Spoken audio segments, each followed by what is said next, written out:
Welcome to the Model Car Hobby Podcast with your host, Luka C. Now here he is, Luka C.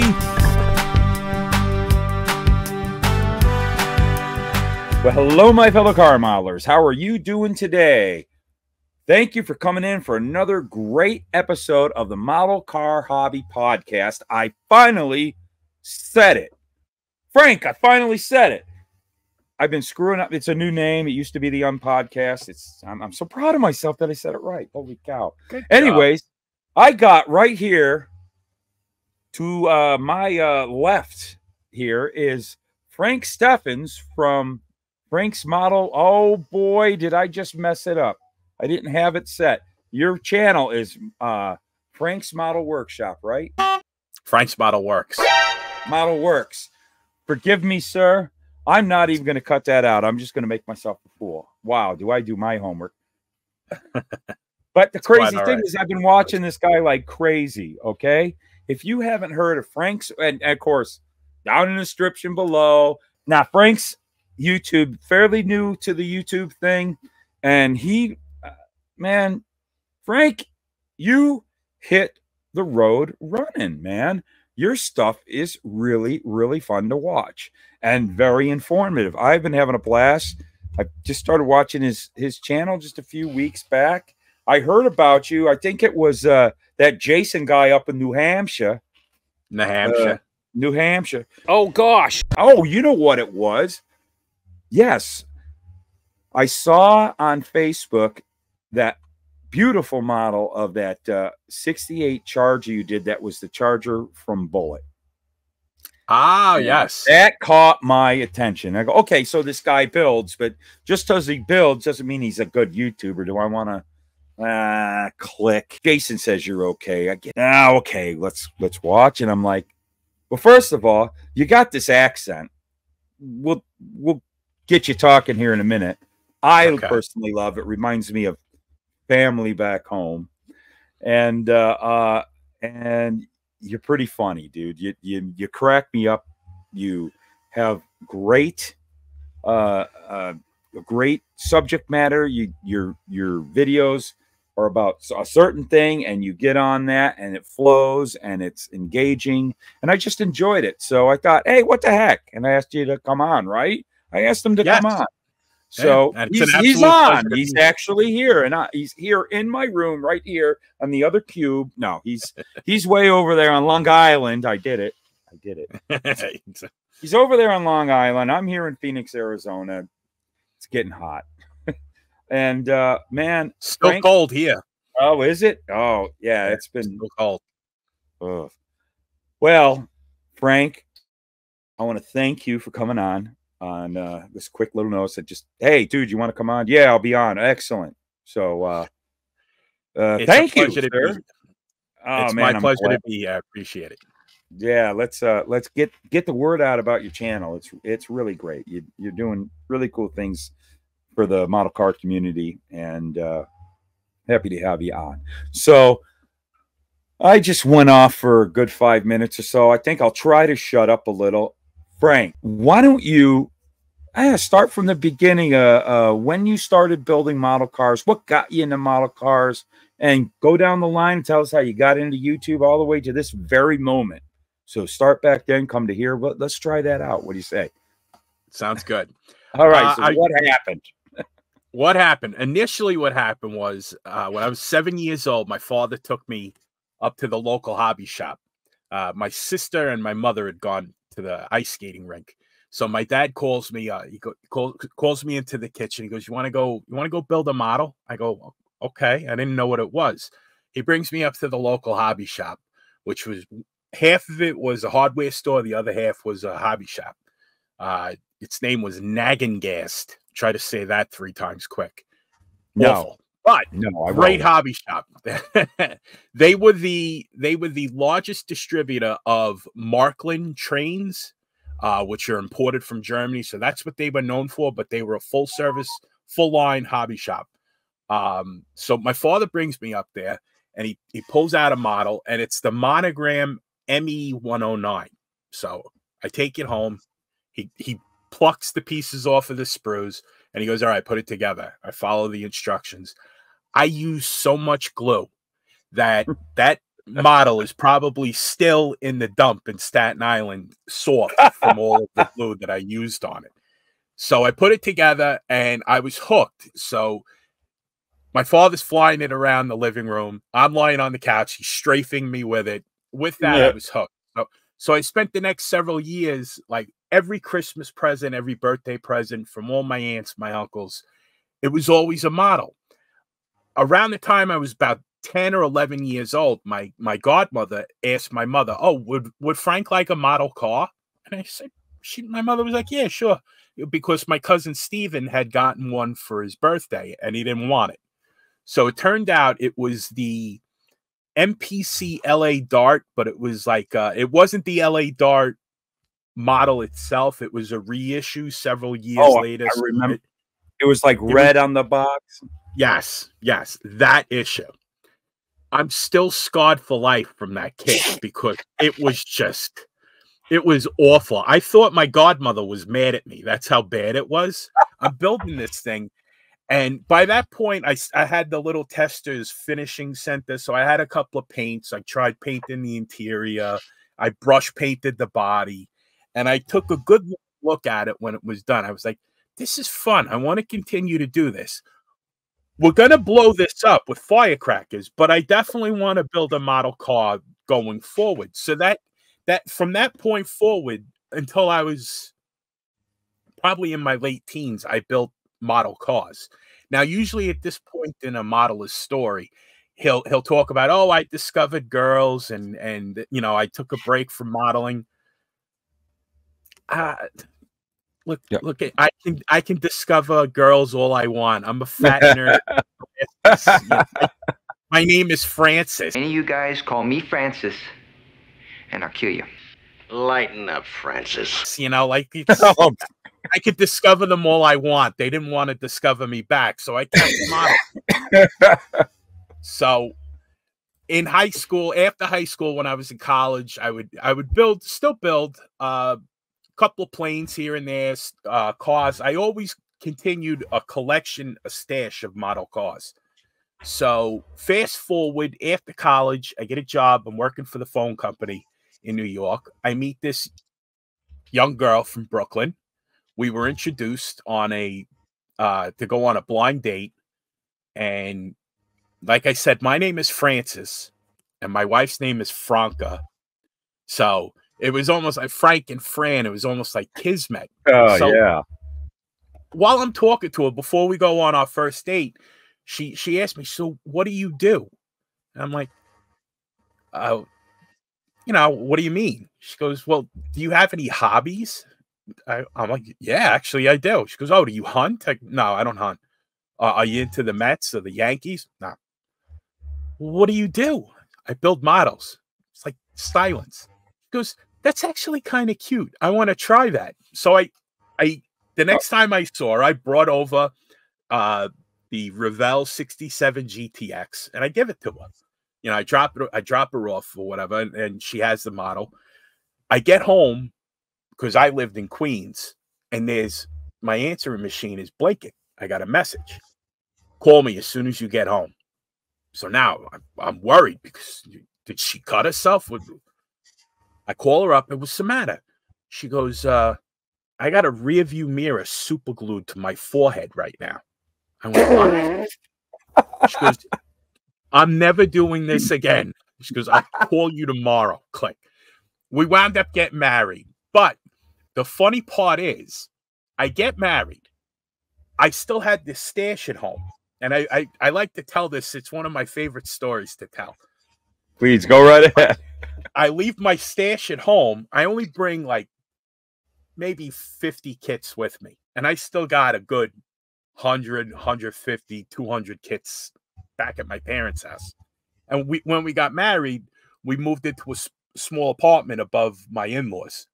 So we didn't have much room. So I could only bring so much of my stash. My father keeps saying to me, you got to take these models. I go, all right. What's the rush? He goes, no, I want them out of here. You got to take these models out of here. Dad, all right, fine. So like 3 weeks goes by. All of a sudden in the mail, in my new apartment in Brooklyn, I get a letter, and it's from an orphanage in Rockaway. Open up the envelope. I'm reading it. Dear Mr. Steffens, thank you very much for your donation of 150 model kits. What? Yeah. So I called up my father. I go, what is wrong with you? Why would you do something like that? I go, that is diabolical. Why would you do that? He goes, I told you to get rid of it. But if you think about it. That's the perfect crime. If you like donate my stash to an orphanage, I can't even complain. Like, what am I going to do? Oh, you'd be the biggest jerk on the planet. Yeah. You'd be the biggest jerk on the planet. Sorry, brother. Can I have the models back? My father gave them to you. They're prying them out of the hand. Yeah, that's exactly what I needed. Oh man, I have heard some stories about what mom or dad did to my models up in the attic thing, but that's one of the best. The worst for you, but that's a good one. Yep. Wow, so Dad. That was got 150 kits. 150 kits. But I got a nice letter out of it. So that's nice. Did you keep the letter? I might have rage tore it several years later. I probably did that when we moved out from Brooklyn out here to Long Island. Looking for the house, the one requirement I had was I need a basement because I got to build my mom. Because I was whatever building I was doing when we were in the apartment in Brooklyn was limited to what I could do on the kitchen table. It was a small apartment, so my wife was like, I want a backyard. We got to put a fig tree. Okay, we got to put a fig tree.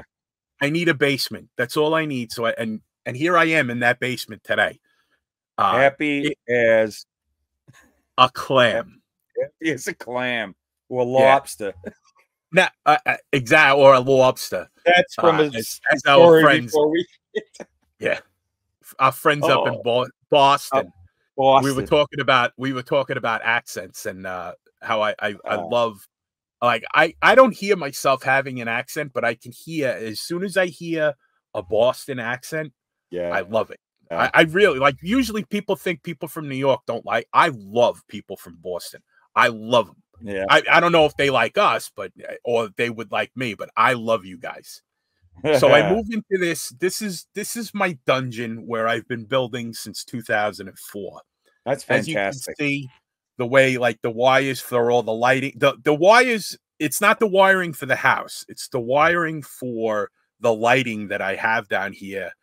And even though it looks like there's a well a couple of feet away with a senator's daughter named Catherine, who it rubs the Novus on its skin, or else it gets the hose again. That's not. It looks like that's what's going on, but that's not what's going on here. It looks like it. Though. I can see where you would get that from. Why, Frank? Are you down there playing? Are you down there playing lambs? Yes, exactly. Buffalo Bill. Oh man! So, I've been building down here since 2004. So you really never really took a break from model building since you started, huh?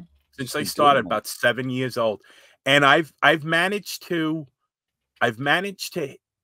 at one point in my life hit almost anything you can buy in a hobby shop. So I've done cars, I've done planes, I've done tanks, figures, science fiction, radio control cars, radio control planes,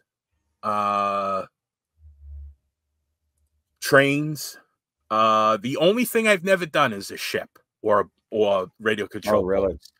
But I got time. Yeah. There's no rush. It could happen. My wife jokes around. She says my real hobby is collecting hobbies. So I've done them all. Yeah. I really, boy, it's a constant internal battle for me not to pick up another hobby. It's happened in the past, but this, as everyone knows, and this is just a tip of the iceberg behind me. Goes all the way around and then into this closet and up in the attic and in the garage. Yep. But yeah, it's but you have to look at it.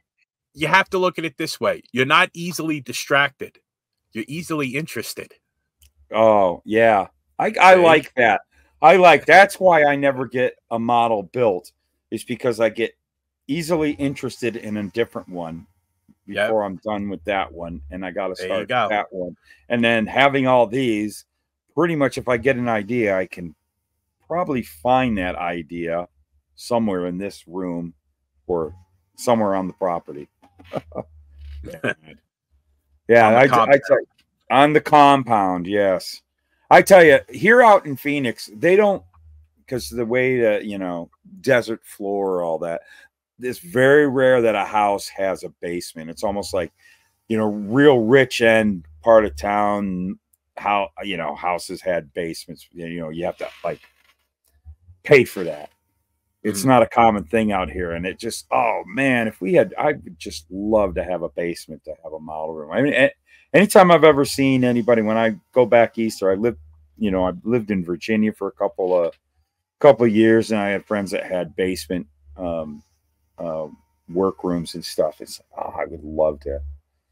I'm gonna start digging a hole. I'm gonna start in my closet. I'm gonna dig down and then out. You know, add a well. You know, this a place whatever. To. Yeah, the senator's daughter. Absolutely. Her name's Catherine. Catherine. Yeah. Catherine. Yeah. Gosh, I would be. You know, I'm stuck in this room. It's like my little apartment. But oh, that's cool. So you just been trucking along with this, and I take it, you know, you go to model shows. Do you have a model club or anything that you are involved with out there?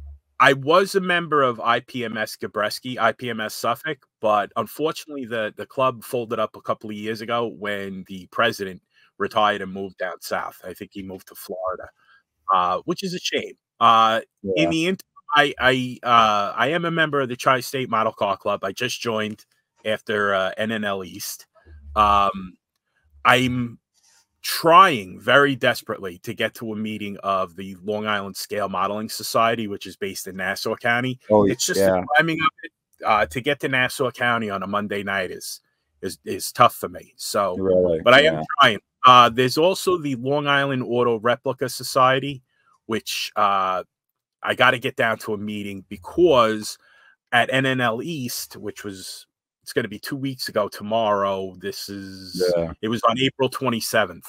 I met a lot of the guys that I used to know from that club, and then I met the president, Mickey. So that's the club they call Liars, right?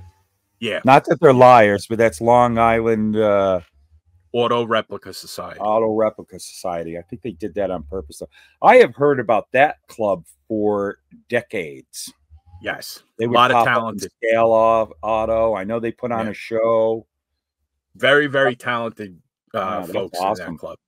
It was, believe it or not, it's also the name of one of the radio control flying clubs that I was in. But they are the Long Island Aero Radio Society. I think they actually shoehorn that so that they could be called the Liars, because Aero Radio Society.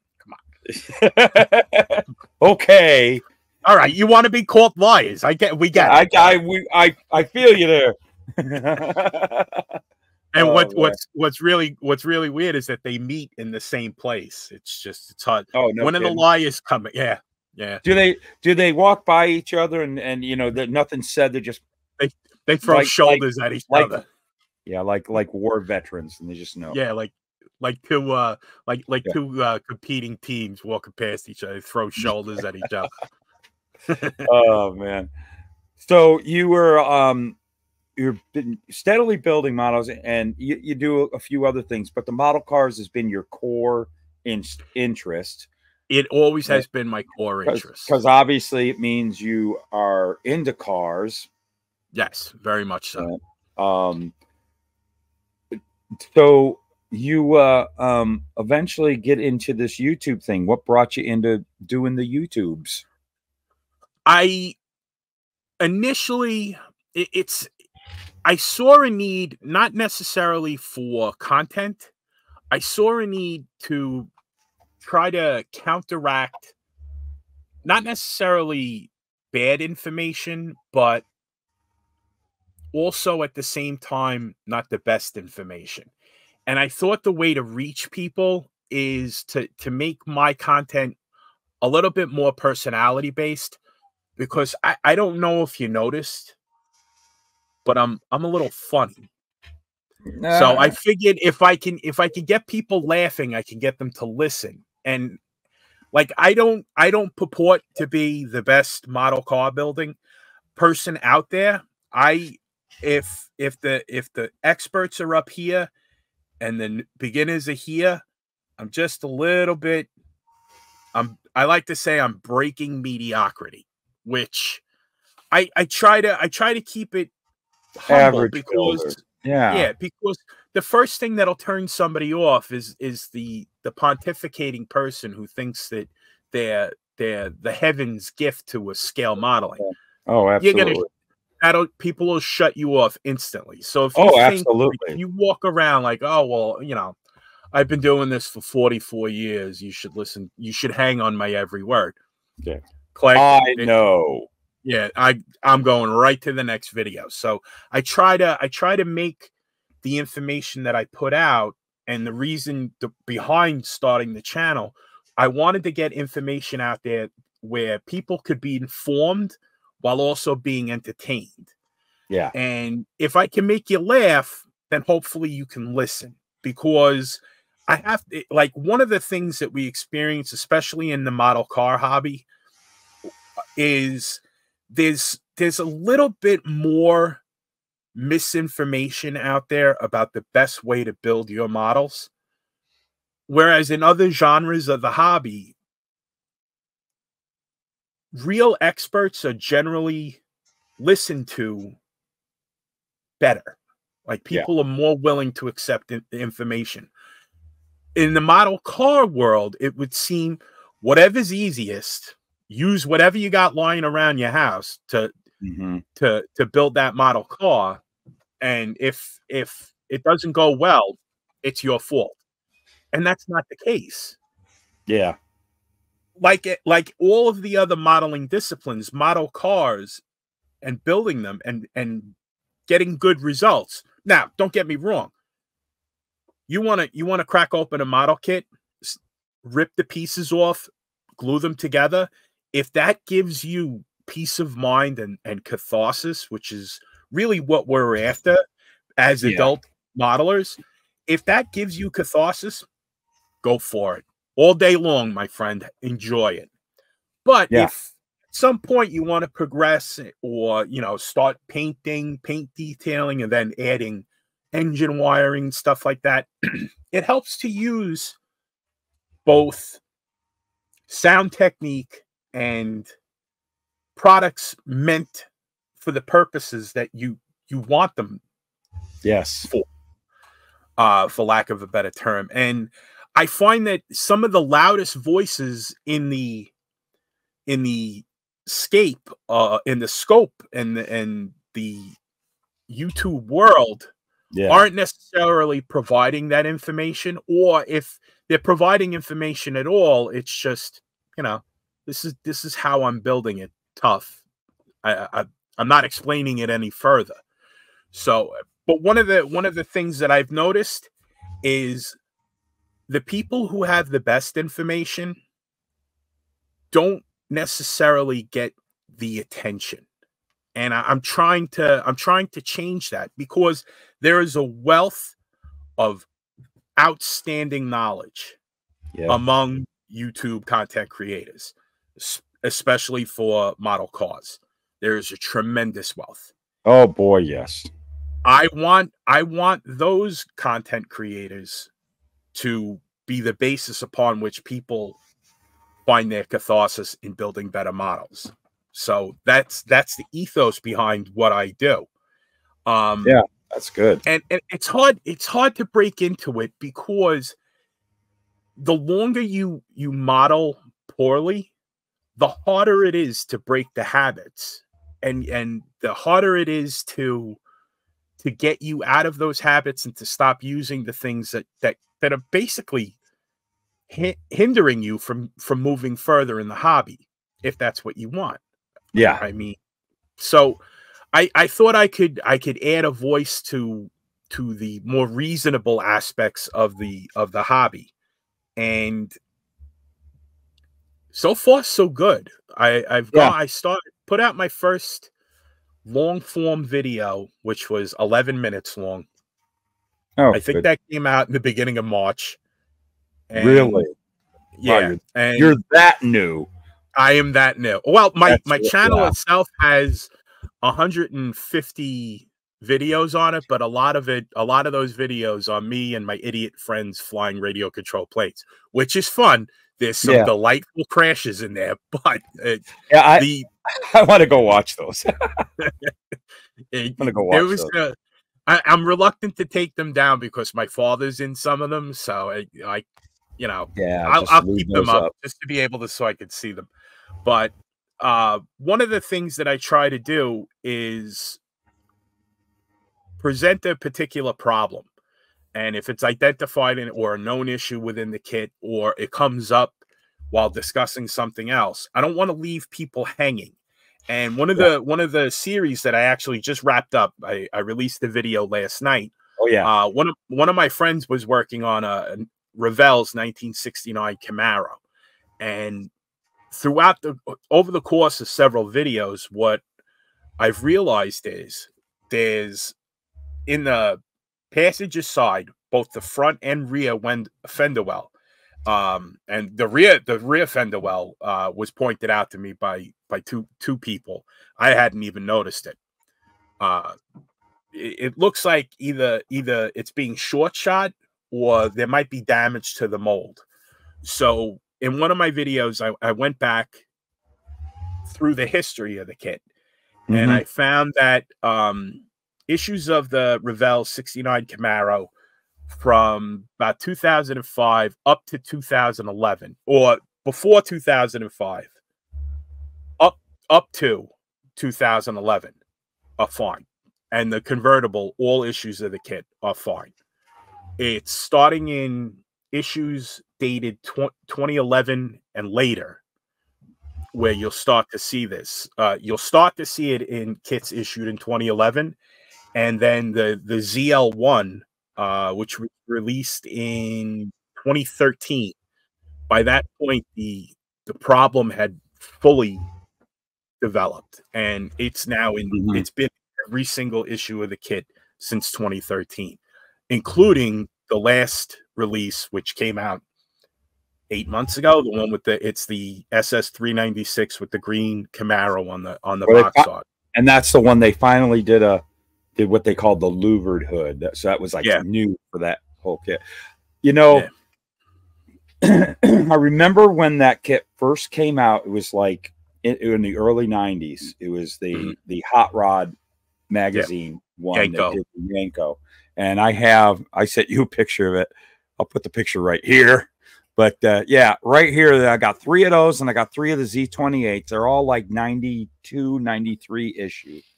When that kit came out, it's like, oh, nice 69 Camaro finally. And it is a fantastic kit. And so I immediately, I was big into Camaros most of my real car loving days and having classic cars. And I just bought up a bunch of those 69 Camaros back then.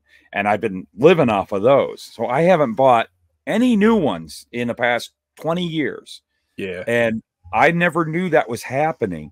And when I found your video and I watched the whole series, I think I started texting you and giving you a hard time last night about that. I watched your final one like right when you dropped it. And I'm like, what a great what a great service you just provided to the hobby, and your fix is fantastic. We're not going to talk about that. You want to know about the fix, you go watch it over on Frank's channel, and in the description below there's a link to his channel. Go check it out. You did a fantastic job of which is really like you use techniques I use. So I was like completely relating to what you were saying. It's like, oh yeah, that you're all the product that you use. Like I am nuts about this stuff. Got a whole rack of it right here. You know, really. And I love how you you pulled it out. You said the exact number, the size of the evergreen strips that you used, how to repair the part of the area, and you did a great job on that. Talking about even up to the primering and all that, and a little high on the on the roof there. But that, you know, that was a great service you provide. Things like that. That's something that I caught about your channel, and the fact that you do it with such a lighthearted, you know, your whole presence, your stage presence is great. You got some comedy in there, which, you know, that's what I wanted to bring. Same thing. I felt the same thing that you did. I wanted to bring something educational to people, and I kind of wanted to make it fun and lighthearted and entertaining and keep people engaged. And I think that you need to do that in order to get the message out there. Yes. And I think you did fantastic with that, because again, I never knew about that, because I'm the hoarder, man. I'm the guy wrecking the hobby. I got, you know, and I have one here that I got to finish that's kind of famous. You even mentioned the Skip's drive-in car. The model and Gold Wind Motion. Oh yeah, not far from here. No, oh yeah, that's right. You're not far from Rosin's place. It's about a half hour towards New York City. It's still, believe it or not, it's still an automotive place. They do like cost I areas. saw every once in a while the building will pop up on Facebook and stuff. People, there's the old Baldwin, the old Motion place. Yeah, old Joel Rosin there. Yeah, this is a kit that I'm working on. I showed it in videos. I gotta get it finished. It's got one of my best paint jobs on it, completely black. So things better be right on that body. And I remember when I was first watching your video, the first one, I'm going, oh my God, did I miss something on that? I immediately pulled that car out because I'm getting ready to get back on it and want to have it going. And I'm going. And then right when I was pulling it out, you said, oh yeah, but you know, this kit and then Skip's drive-in and the last thing I want to see happen, is for people to start going to shows and looking at other people's models. And then if they see, oh, there's a 69 Camaro, let's see if he fixed it. Don't do that. Don't do that. Yeah. Because not everybody noticed it. Don't do that. It's not nice. But yeah, I did it because I wanted to have, I wanted people to have a resource because like, too often you see people like, well, I'm going to pretend I didn't see it. Okay. Yeah. But here's an idiot right here. This moron. I was able to fix it fairly easily, fairly quickly. So yeah, and something that I've always done with all the 69 Camaros I built, never finished, but I built a lot of them. No, I did finish a couple. I don't like molding around the wheel wells, so that's something that I take off every one that I built. And I always figure I would have noticed that, I think. And boy, you know, and then when I was in that panic and you said, but you don't have to worry, you know, oh, okay, all mine are 90 issues. So I sent you that picture of my, I sent that picture right there. Thank God that mine are all 90s issues. Yeah. Well, the thing is, before they issued the SS396 with the Luva hood, that ZL1 kit was getting big money on eBay. Oh, and that's a shame because that has the problem fully developed in it. That body has that problem, and people were buying that kit to get the baby moons and the steelies. And oh yeah, that one is. I think I do have that one. Do I have that one? Oh no, I didn't, because I ended up, because I wanted those baby moons and the steelies and all that. But I got a couple of the did it with the Nova too. Okay. So I had that. So I never picked that one. Oh, that one's bringing big money on eBay as well. Goodness, I wish Revell would bring that one back. because that's a good one. That one, that's for a whole nother thing. But what's cool about that Nova, and that's what they did. The Nova kit reminded me a lot of this 69 kit and how they did it. Every one that they come out with has something a little different about it. And they're none of them, I don't think any of them are the same. It's like the skips here. This one, you know, I remember with the Z28, and there's separate Z28 emblems, and this was an SS big block, and it had hideaway headlights, and that's all that this one came with. But it had that L88 hood. It's the only one that had that. Then you had the Z28 that had a small block, but it had both the regular standard grille or the hideaway headlights. The Yanko had the big block. It didn't have a standard, or it didn't have a hideaway headlight grille. Right. That had, you know, the ZL, what's everybody calls cowl induction. It's actually, proper terminology is ZL1 special ducted hood, that 69 hood. And so, you know, they're all so unique. Well, the Nova's the same way, because that green Nova, it's a Copo. I no, is that one that, yeah. I think they title it on the box as a Copo. That one, you got it? Oh, yeah. What's great about that? Does that one, if I recall correctly, it has a bench seat in it. It does have a bench only seat. One that has a flat hood, and it's the only one that has nothing in between the tail lights in the back. There's no SS's. The grill doesn't have SS, so it's like, oh man, it's very plain Jane. Gotta have it, but it's got a big block in it, right? I believe those are my favorite kits to buy. The plainer the car, my favorite. I don't want them all optioned out. I like down option vehicles. I know, and I'm so thrilled that they would do that. You know, Revell, before, you know, when Hobbyco still had them, before they had to sell them, they were starting to put out stuff like that. And I can imagine, like, you know, when they came out with the 68 and the 69 Chevelle, I wonder if they were going to go down that road with that too. You know, that would have been so cool to see a Copo Chevelle. Yeah.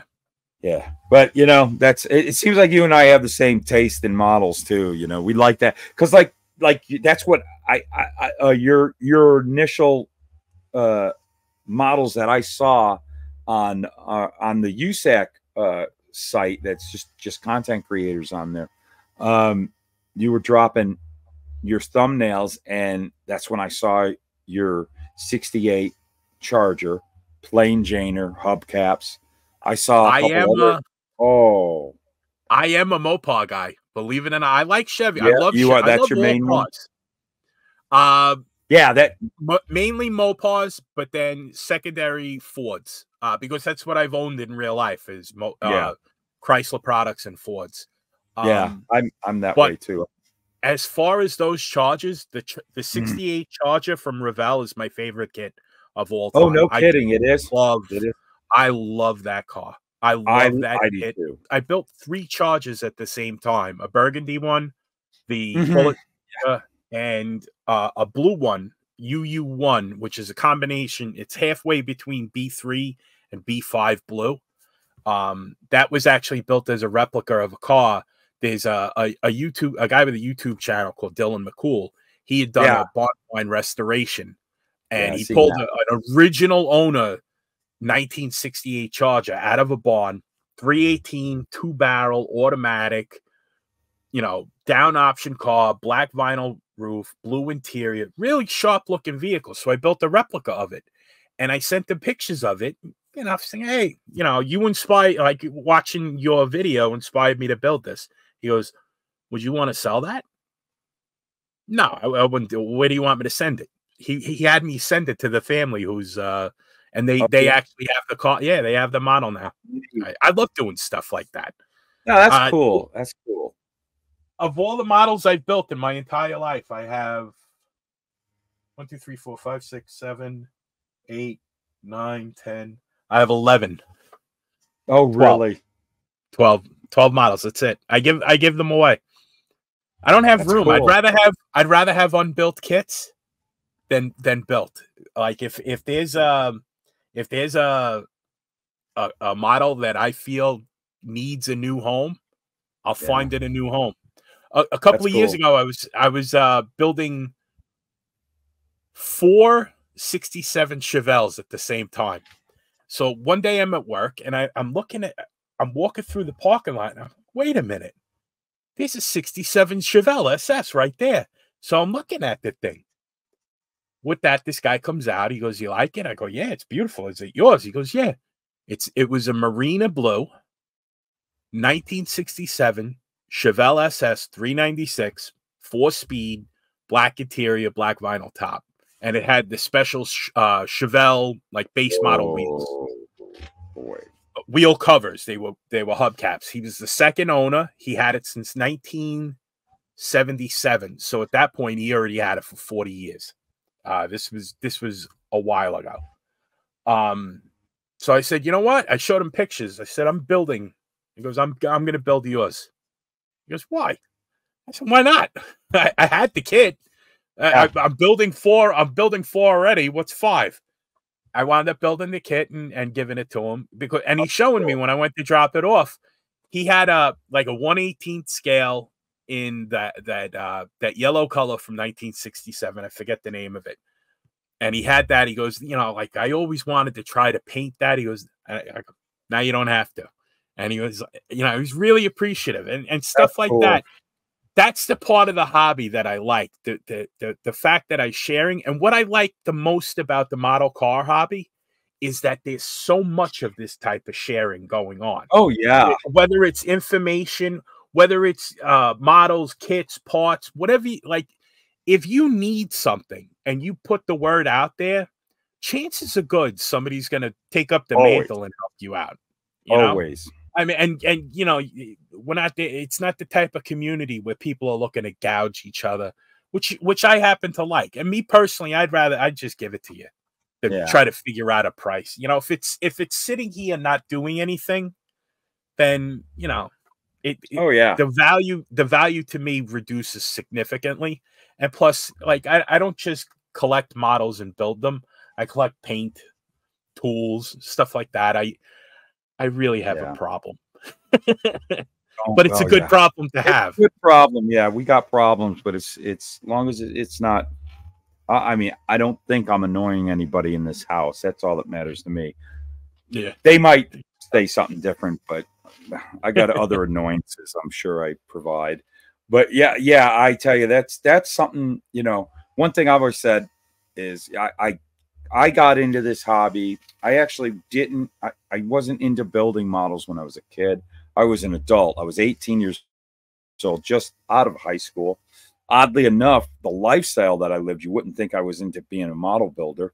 Because I was a musician. I was playing in rock bands. I was at bars all night, all through the week, worked during the day. I don't know where I got the energy to build model cars fitted in, but I got pretty serious with model cars while I was playing in heavy metal bands around town. And I remember when I first joined I still had the look when I first joined my first model club, and everybody was these were all like guys in their 40s. I was about 21, 22 years old. And some of those guys are still my friends today.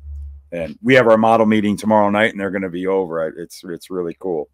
And cool. Now I'm a fat old man that's way older than they were when I met them. But, you know, it was I stayed consistently into the hobby. I never left it.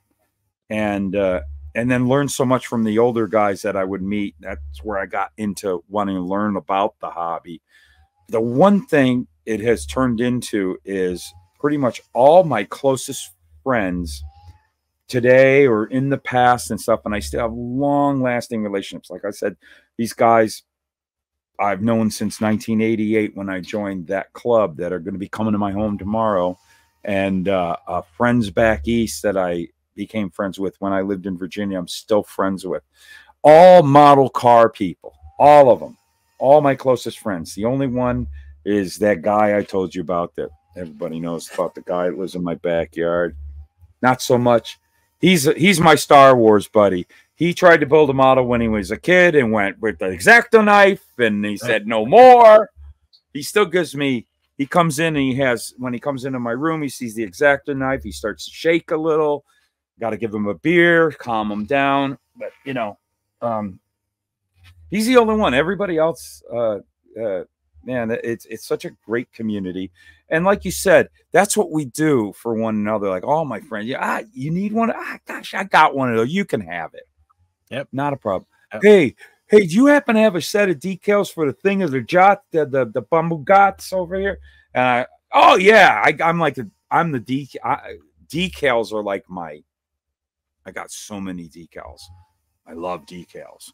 So, if somebody's got a decal need, more than likely I can help them out. You're the race car guy. Yeah, that too. But if I got extras, man, I love helping. I love that too, man. It's such a great community, and it reaches now with what you and I do and everybody, and so many of us YouTubers we are all very tight and knit community as YouTube car modelers. We have such a reach to everyone all over the world. Mm-hmm. And it really has become very small, tight knit community now. And most of the time it's really great people, and we have a lot of fun with it. And when someone like you comes on, like with your attitude and your goal of what you're doing with your channel, I mean, that's your focus, and you could tell, and it's honest and pure, and it cracks me the hell up. I mean, I want more than anything, I want people at the end of the day, because for the most part, when we're producing content, we're producing it for adults. And I realize most people, you work hard all day, and at the end of the day, you want to be able to relax. And this hobby for my entire life has gotten me through the death of my parents, the death of my sister, all the tragedies, all the doldrums in life. I've always been able to, even when I'm having a bad day at work, I go, I'm gonna go down to the workbench tonight. I'm gonna work on something, or I'm gonna watch. I saw somebody put a video. I get to watch my videos tonight. Everything about this hobby can be a positive experience if you in with the love, out with the jive, and that's really the heart of the message. Is if you watch my videos, I'm going to try to make you laugh, and I'm going to try to teach you something, so that at the end of your worst day at work, you have something to look forward to. And if I can accomplish that, then I've accomplished everything I want. I was asked a question not long ago about what my magnum opus would be like if I had all the time to build that one model and had all the materials and stuff like that. And I gave an answer that was incomplete, and I want to build the car of most of my childhood. My parents had a 1974 Ford Galaxy 500 station wagon. That I mean, you could play a full game of hockey in the back of that car. It was just gigantic. And I want to build a model of it because I had so many fond memories driving up to Maine in that car, just going out apple picking to the North Fork with my cousins and my aunts and my uncles. We could fit, 37, 38 people in that thing. Not a problem. And with room to spare for the apples. Yeah. And I have the body, but building the model is my magnum opus isn't really a model itself. It's a situation, that one thing that I want to do. If I had the money to do it, I would open up a storefront in a place in Long Island called Port Jefferson. It's like a waterfront community on the North Shore. And it's like one of the places where there's a farmer's market. It's like a Sunday morning kind of place and then in the afternoon there's brunch, and it's all kind of cool stuff going on. Get a storefront there and call it Frank's Model Works. And I'd have my desk in there, and I'd have guest desks for people who may or may not be visiting from places like, I don't know, Arizona or New Hampshire, or maybe 3 guys from Arizona. And they come and they visit and live stream from there. But the front of the place is all couches and TVs where people could just come in and hang out while we build models and stuff. I mean, if there's a heaven That's what I want. If somebody can make a note for me, that's my version of what heaven would be. And I just sit there and share the hobby with whoever would come walking through the door. And maybe they'd be reliving a part of their childhood, or maybe they'd be living a memory of a loved one who built models and stuff like that. And just to be able to share like the source of my lifetime, like the source of my happiness for the besides my wife and kids. Naturally, I'm no monster. It is just a hobby. I mean, I do love my family more, folks, but the comments just lit up now. What's wrong with this guy? But that's my magnum opus would be a situation and not necessarily a model itself. It would be a place where I build a bunch of models, you know? And then you have people visiting from all over the place, and because it's such a wonderful community. I had the experience a couple of weeks ago of NNL East and meeting my heroes. Yeah, that's what I hadn't been to shows in a long time, and the shows out here in the Southwest, there's some wonderful car modelers, and the shows are great. I'm not bagging at all, but there's something different about the east side of the country, like east of the Mississippi. These shows take on a different life than anything that happens out here, and again, great shows. I just missed a real fantastic one. I wish I could have gone to. I just couldn't. And there's another one coming up in Vegas. There's some great shows in the Southwest, but they don't do what the shows back there do. And I got to experience them the couple of years I lived out there. Had some amazing experiences at model shows. But in 21, when I went to Acme, it was nothing I ever experienced. And then and then basically what everybody says to me, and to top that is to go to the NNL East, which has been on the bucket list. And now since I went to Acme, since they moved, that's even bigger now. But the thing about it is, yes, model cars, obviously. Yes, I want to bring my model cars and put them on the table and let all these people that I admire see them, and blah, blah, blah, and the models and parts that are for sale and all that. But the core of it is the people, and hanging out and getting to know guys that you never met up front, but you've become friends over the internet, which is great about the internet now. Is we've made so many great friends, and then to finally meet them in person and just there's a electricity in the air at those shows. And what you're explaining, or what your magnum opus is, you're right. It's kind of it's an event. It's a state of mind. There's more than just plastic cars. It's not just the physical building of a model. It's an atmosphere and a welcoming of the community, and that's what NNL East is all about. I joke around. I say NNL East is my yearly pilgrimage to New Jersey, where I pay $30 in tolls and $50 in gas to see 1,300 different examples of why I'm really not a good model builder. And I joke when I say that, but when you look at the quality of work that's there, but the best part about the show is not just the models. It's the fact that the people that built those models are standing there, and they will very happily teach you how to do what they did. And I got to meet some of my modeling heroes a couple of weeks ago, and here I am. It's like the way that I treat this hobby, to me, in order to relate to people who might not necessarily be into model cars, like it's almost as if like an avid golfer who's played this sport their entire life, they sunk money into golf clubs and pro lessons and traveling the country and doing all this, meeting Tiger Woods and having Tiger Woods say, "Let me see you swing, and I'll give you a few pointers."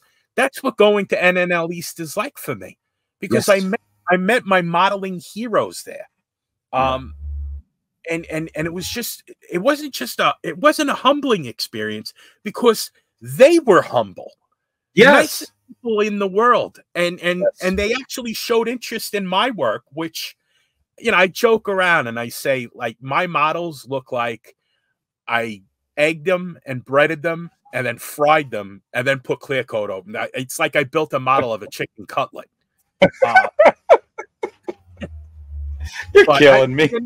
They're not that big. I like if yeah, you know, you talk about humility, dude. Like, everyone, don't let this guy kid you. His models are nice, but you may continue on with your nonsense there. They're okay. You make me laugh. I had Tim Kalankowicz walk over to my models, and Tim has been my hero ever since I saw Coral Aura in Scale Auto Enthusiast in 1995. That was the defining Resto Mod model. That was what started the modeling of Resto Mods. And everything derives from that. With all due respect to Doug White and the Studebaker. But the Studebaker was more of a custom. This was an actual Resto Mod. And wonderful. And I've been a fan of his ever since. And I walk up, I introduce myself to him, and I tell him, you know, and I could see that I humbled, and I'm like, no. I'm like, no, I'm serious. I'm not crazy, but nicest guy in the world. And he came over and he looked at my work and he goes, "You got some skills." And that was like, I mean, that's better than any award. Yeah, that was high school, college, and all those graduations and accolades wrapped into one. It's all I needed, you know. So if you have never been to a model car contest, get to one. Yes, I preach that. I preach that. I get so bummed out for these guys who they got something happen. They have this sour thing. That's why I don't go to model shows. And it's like, dude, you don't know what you're missing out on unless you're someone, you know, you do have some model builders and they're just grumpy people and they don't like to be around people. There's nothing I can do for you. It's probably not the place for you to go. But the majority of the guys that I meet that build model cars have the personalities and the you know, the attitudes that like what we have, all the people that I bring on my channel, all the people that we meet at these shows. And it's nothing but joy and fun and you know, accolades in the sense of meeting your heroes. I've experienced that since the very first model meeting model show that I went to in 1988. I had just started getting Scale Auto, and I went to this show, and there was a particular couple of models. I saw this guy in the magazine, saw that he was a Southern California guy, and immediately I saw those models on the table. He's putting them down, and we immediately, you know, I go, "Oh, wow." And he looked at my model and went, "Hey, that's really cool." And then he started teaching me about, I knew nothing about, you know, shows and what to do to build a model for a show. And that was Jim Bunch. He was really well known in the 80s in Southern California, built some amazing models, and we became friends. And I recently put up again an interview a couple years ago, bumped into him. He was a regular watcher of my channel. And to bump into again, we hadn't talked in 20 years. And I did this interview, and he was honored. And it was just like, I was still all verklempt. You know, I got Jim Bunch. And there's been tons of guys like that over the years that were guys that inspired me. And not just the model building, but like why I do my channel is the car modeling journalists like Doug White, Terry Jesse. You know, I have those guys on this show, and it's such an honor. And to get, you know, the nod from them as, hey, you're doing good. You know, hearing, you know, every once in a while I'll hear from Doug White, you know, a little thank you whenever I say something about his thing, or he says, "Hey, you're doing great." You know, with, you know, these guys are the I love Doug White. Oh, Doug's awesome. And the thing about Doug, you know, I followed him for so many years in Scale Auto, and his I mean, it's what he did for a living too. His photography, his writings, all his journalism was so fantastic. And it's funny you talk about like that Studebaker, which everybody, when you think of Doug White, you kind of think of the Studebaker. Or he also did this amazing Daytona 69 Daytona of the 71 K&K insurance car, which was phenomenal. That was the one that kind of caught my eye. But he did this one model that he did an article in Circle Track magazine about how to take photographs of models, oddly enough, in Circle Track magazine, because they were having a mail-in contest in the magazine. And he had this, NASCAR Oldsmobile that he did of Rob Moroso's car. And it was amazing. I could see what he did to that kit. There was a lot of work done to it, where people would think it was just like, basically out of the box in detail, and it wasn't. And I mentioned that to him when I was interviewing him, and he goes, "Well, I'm kind of redoing it, and here it is." And I was like, "Oh," because the models too are almost like stars to me. Like meet movie stars. You see models that you've seen in the magazines forever, and then get to see it on the table and meet the guy who built it. That's the hobby right there. Yeah. And his channel has amazing. Like, I was a communication major in college. That's what my degree is in. And when I look at the production quality of his channel, I just look at it, I go, if my professors watch any of my garbage, they're gonna take my degree back. But to touch back on when, like, getting out to see a show and what's so important about it. Yeah. Part of the negativity that we have to overturn as content creators, and I think what we should work towards, is that negativity. And when we first spoke last week, if you remember, I had said, if you leave a model car show angry, you're doing it wrong. That's not, you should leave a model car show inspired and like you're walking on thin air.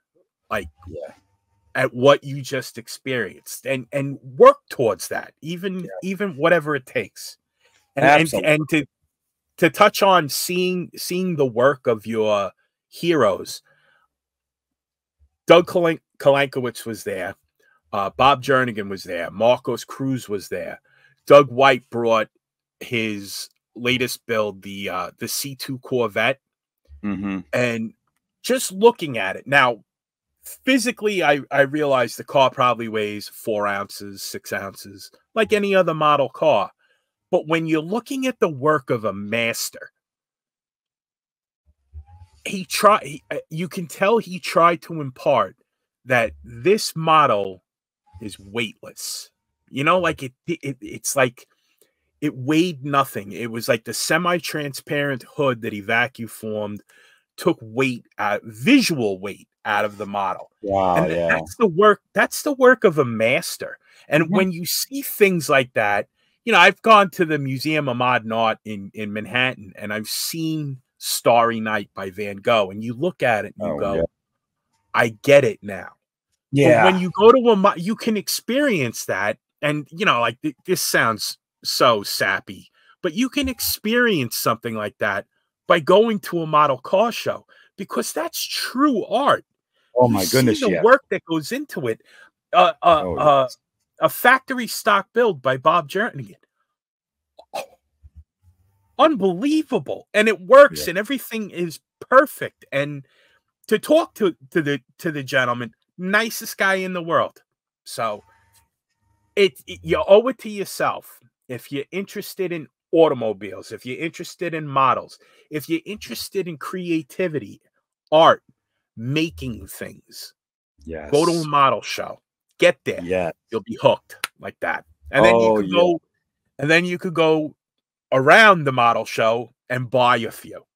So there's always a great there's bunch always of a vendors vendor selling stuff. There's the swap meets. Oh yeah.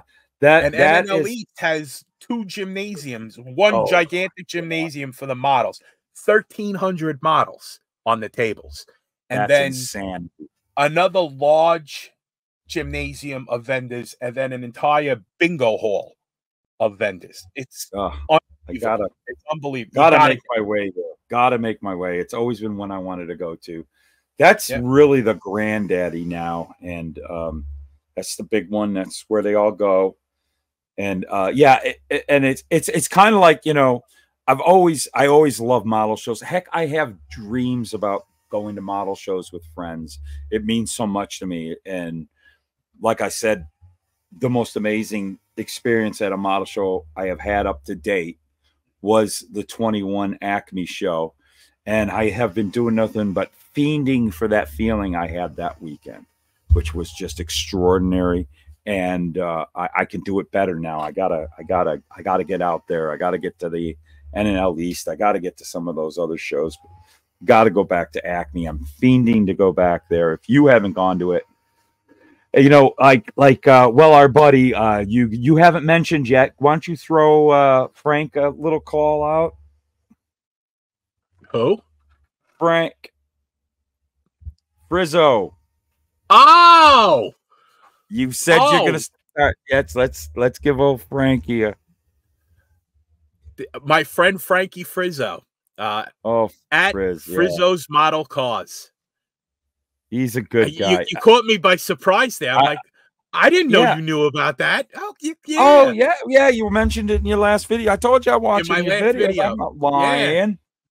Hey, well, Frank, I got to meet Frank when I went to Acme. As a matter of fact, Matthew from Model Cars Videos, he picked the both of us up at the airport, and we all rolled in the car together to the hotel. And I, you know, bumped into Frank a couple of times, and every time he just cracks me up. He's just, you know, just a great person. He and really he has is. been, he really he is. has been a huge, supporter of my channel and BG's, and he loved the show that BG and I do together. And he likes to sport. He's the one and only shirt that we ever sold. And so we signed it for him. But Frank is a wonderful, he's a great example of what the hobby's about. Great person, Absolutely. just a fun-loving guy. And Good builder, too. Good builder, loves to help. He's a big part of helping out at that NNL East. Yeah, I just met him 2 weeks ago, and I'm like, this guy is awesome. Oh yeah. I have him. Frank, I know you're watching. So Frank, that I've invited him to come on the show a long time ago. It's always open when you're ready, buddy. Whatever. I just like why I do this show is because I like meeting new people like you. Onyx, the last one I did, you know, Onyx Fear, what a great part of, and you know, you guys chummed up a bit at the NNL East, and all these guys that I've had on the show and who I hope to have on the show. It's just because I like to BS about models with who I consider my friends, you know. And absolutely. And when I see someone, I get inspired when I see someone who comes onto the scene and they're really kicking the door down of really trying to create some amazing content. And it's not about me, it's about you. You know what I'm saying? Mm-hmm. You can always tell when someone comes on and they're doing it for the hobby. They're not doing it for what they can. Everybody's always does stuff, what they get out of it. What they get out of it is a feeling of giving. And you can see that in certain YouTube, all across the whole YouTube landscape, not just model cars, but that's what we focus on here. And so, you know, it has this whole thing. And like we say, the internet has gotten us to all become such good friends. And it's always great. One of the best parts, new friends like you coming into the picture. Oh, thank you. But one of the things you notice about when you get older, like when you're younger, to make friends, it's almost as if you have to know people for a set amount of time before you can consider them your friend. With maturity comes the wisdom to just like, you get to know somebody and like, you know people enough where you become friends quicker. And one of the things I've noticed, especially, you know, like as I've become more social within the model car community, is that I've made friends faster.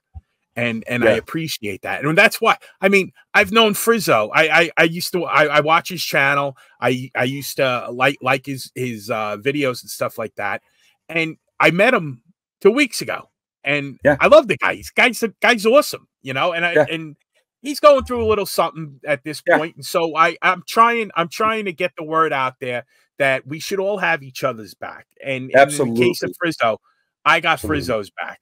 Yeah, so, we do. And we are 100%. We're all in his corner. Yeah, definitely. And we're all friends. And it's like I got to spend some car time with him. We had a ball. It was kind of funny. I'll let him tell the story when he comes onto the show. But then I bumped in, and we, you know, so much was going on at the Acme show that I didn't really get to spend a lot of time with him. But he even appeared in one of my videos, and he just, I don't know, he just went New Jersey on me for a split second. And it was a line he said to me that, I don't know, he probably didn't even realize, or it wasn't any big deal to him, but it was like, you know, yeah, that's a personality that I like, you know, just his reaction. I just said, hey, what do you think, dude? And he's like, oh, I'm just trying to process it. Oh man, I'm just trying to process everything. And I was just like, I had to put that in my video. So, and not to mention, it's kind of funny too. It's like him and I were kind of like twins. He says, people are thinking I'm Luka C, because he was wearing, I can't remember if he was wearing one of my shirts or something, but people could think I'm Luka C. It's like, oh. So yeah, Frank, you got to come on the show. But yeah, he was breaking my chops with Dave Wood from Woody's Scale Model. Oh Garage. yeah, he goes, oh, the YouTubers are here. Oh, let everybody get out of their way. Yeah. Well, Frank, thanks a ton, man. This has been a blast talking about this stuff. Absolutely. You and I had like a 2-3 hour conversation on the phone last week that I knew right away. Yeah, you know, I try to get on the phone with these guys, you know, inviting them to come on my show, and I just want to maybe have a 5-minute conversation. Never happens. I remember with Onyx, I said, I'm just going to be on the phone for 10 minutes, and then 3 hours later, but that's how it is with us. You know, we love talking about model cars, and you said the friendship happens very quick. And thanks a ton for coming on the show. It's been my pleasure. And I'll tell you, man, it's about, you know, I want to get the word out about your channel. So I'm going to give you a couple of seconds, not a lot. You didn't really send the check in the mail, so we got to talk about that after we get off. But go ahead, plug your channel, let everybody know. I'm going to have this in the description below. You got to go check it out. So here you go, Frank. Why don't you talk a little bit about your channel? All right. So I am Frank of Frank's Model Works. I would appreciate it if you would like, comment, subscribe, and share. In doing so, you're going to be supporting a content creator who likes doing model cars, but also likes entertaining while he's teaching.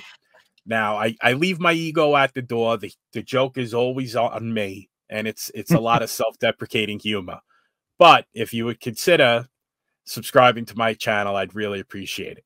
And as always, I got Frizzo's back. Excellent. So, Matt, I want to thank you for having me on. This has been a blast. I had a really, really great time. Excellent. Well, I'm happy. I'm happy to have you on. It was a great conversation, and we're going to have more. And you'll probably come on again someday, and we'll do other things. And hopefully, we'll get to meet up at one of these shows one of these days and hang out and bust each other's chops. But until then, isn't there something I'm supposed to do? Yeah, you know, I gotta always put the guest on the spot. Are you prepared to be put on the spot, sir? If you could, glue your fingers to your eyeballs. Excellent. Sprinkle styrene into them, and test his extra. Where is it? Extra thin liquid cement. Try that. Wow, you absolutely destroyed that fantastically. I think that's the best closeout we could do. Don't do that. Don't do that. Yeah. Disclaimer. What Frank said has nothing to do with my channel. don't put me on the spot with this, okay? If you, I don't even know who this guy is. So yeah, we're done here. We're done. Cut it. Get done. We're out. Here's the producer.